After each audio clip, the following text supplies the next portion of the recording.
அனைவருக்கும் வணக்கம். PS ஐயர் சமையலுக்கு உங்கள் அனைவரையும் வரவேற்கிறேன். டுடே நாம செய்து பார்க்க போற சமையல் என்னன்னா பாவக்காய் பொரியல்.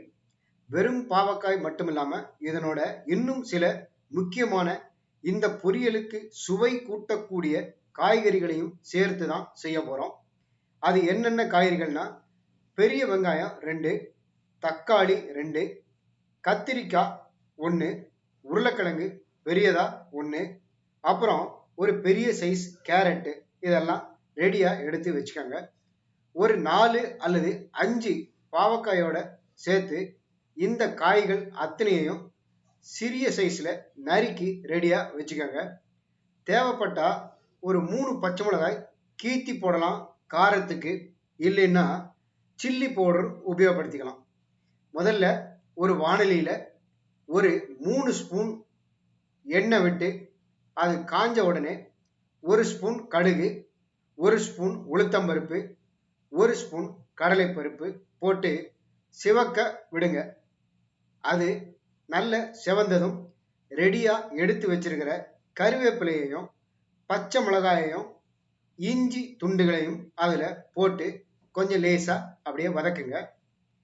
பிறகு சிறிது சிறிதா நறுக்கி வச்சிருக்கிற வெங்காயத்தை முதல்ல அதுல கொட்டுங்க.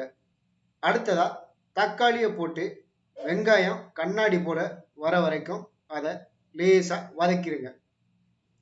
அது நல்லா வதங்கிய உடனே அடுத்ததா நறுக்கி வச்சிருக்கிற காய்கள், மற்ற காய்கள் அத்தனையும் வாணலியில கொட்டி ஒரு நல்ல கிளறுங்க.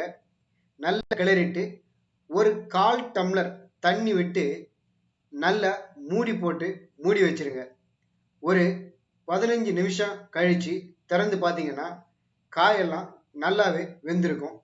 அதுல 1 ஸ்பூன் மஞ்சள் தூள், தேவையான அளவு உப்பு, பச்சை மிளகாய் சேர்க்கலைன்னா 2 ஸ்பூன் சில்லி பவுடர், 1 ஸ்பூன் பெருங்காயத்தூள், இது எல்லாத்தையும் போட்டு நல்லா அடிவெட்ட கிளறுங்க. அடுப்பை பெருசு பண்ணிக்கோங்க. நல்லா அதை காயெல்லாம் நல்லா தண்ணியெல்லாம் வத்துற வரைக்கும் நல்லா வதக்குங்க.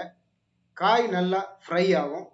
கடைசியா ஒரு கரண்டி லேசா அரிசி மாவை அல்லது ரவை அதுல தூவி திரும்பவும் நல்லா வதக்குங்க. இப்போ அடுப்பை சிம்மில் வச்சுட்டு மூடி போட்டு மூடி ஒரு 5 நிமிஷம் கழிச்சு ஆஃப் பண்ணி வச்சிருங்க.